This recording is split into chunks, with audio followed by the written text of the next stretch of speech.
Your values are only as real as what you're willing to sacrifice for them. Most people say they value health while sacrificing sleep.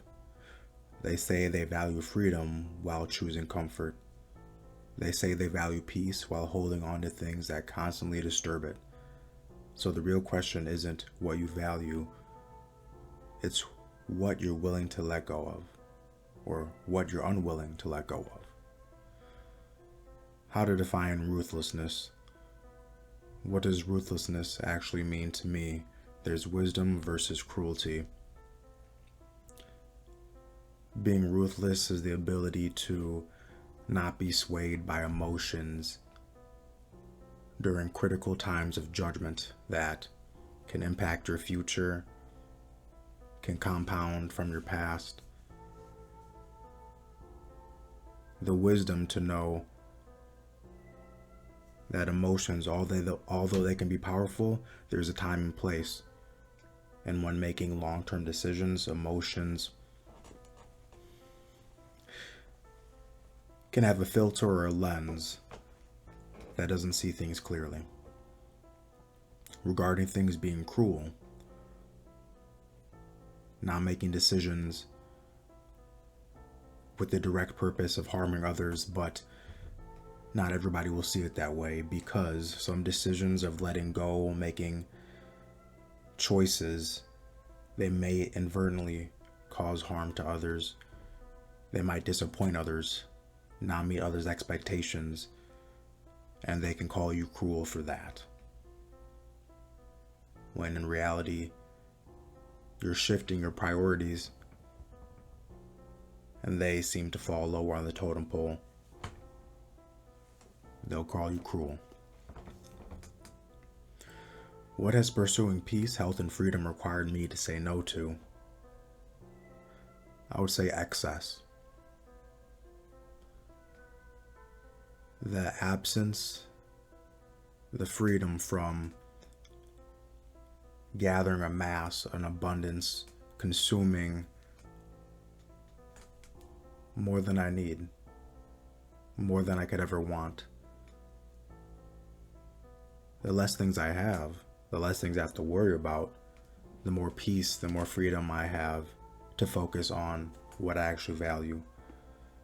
So recognizing what I have excess of, getting rid of clothes, reducing decision fatigue, keeping my favorites.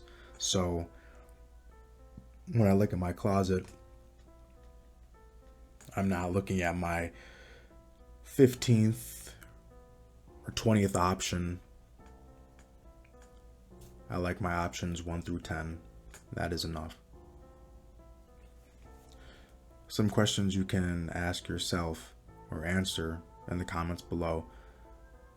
What do you claim to value most? If someone examined your last 30 days, would they arrive at the same conclusion? What behaviors reveal your true priorities?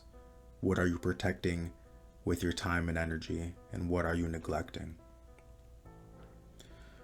The aspect of commitment versus negotiation. How often do I negotiate with myself regarding things I already know are important? It's a daily tug of war. This mind, this perception of the old self, my old habits, always throws in little 2 cents of, but wouldn't this feel nice? Wouldn't this be more enjoyable in the moment? What is that really going to add up to? We just can coast. We can chill. We can just exist.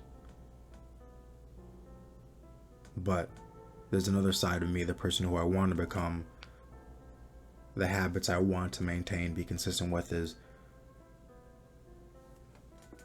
they're often quieter. They just require me to show up and start.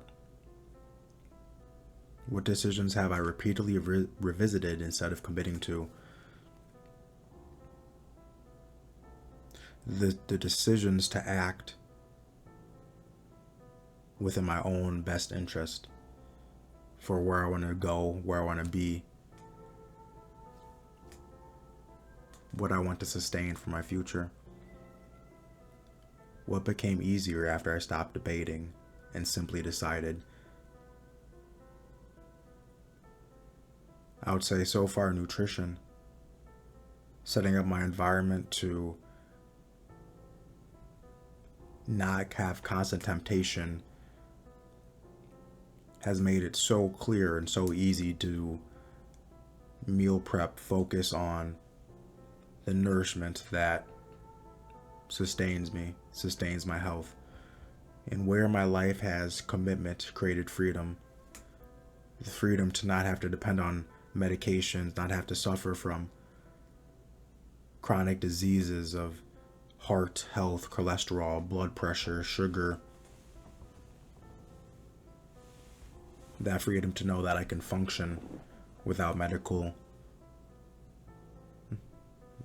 intervention, unless antibiotics, of course. There's certain things that you're not living on. The freedom to not have to live on medication. More questions you can answer yourself or respond to in the comments below. What decisions have you already made but continue to reconsider? What problems persist because you're refusing to fully commit? What would happen if you stopped negotiating for the next 90 days? Where have I removed, or what have I removed from my life that has created the greatest benefit? The desire to be normal, fit in.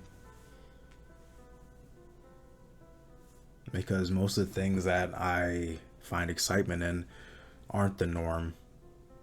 And that's usually through creation, whether that's music, art, videos, working on a game, a business. The uncertainty, the fear of it might not work out, but the willingness to bet on myself and try what could be is very revitalizing, vitalizing, fueling, engaging. I'm not sure if I have the right term for that yet. But how has simplicity improved my peace? I don't know who said it, but simplicity is often the highest form of complexity. Therefore, if I can simplify things as much as possible,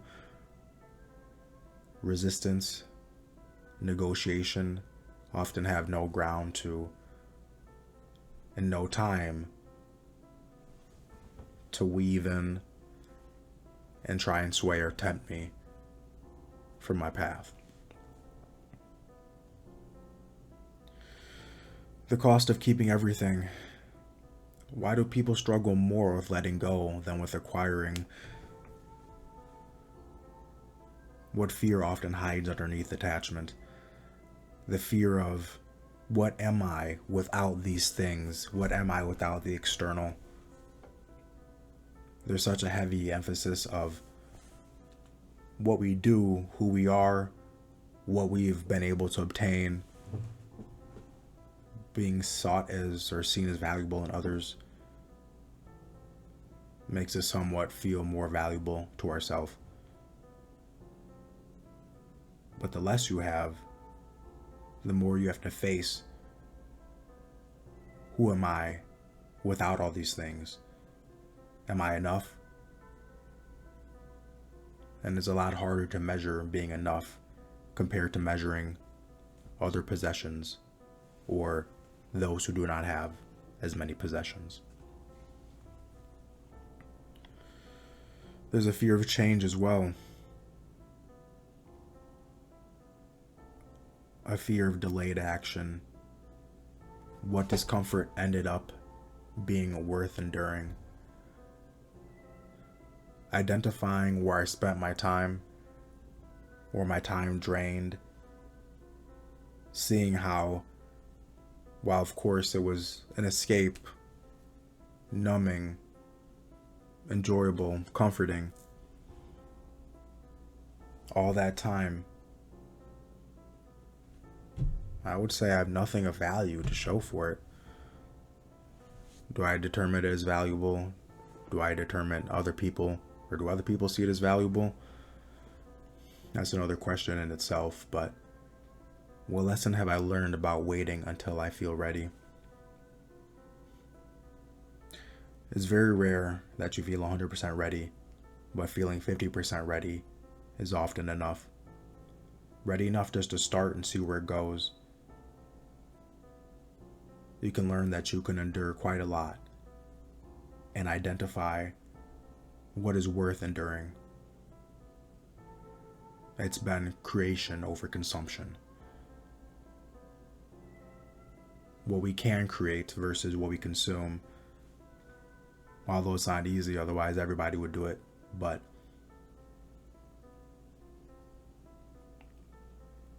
I wish I would have started sooner. That's for sure.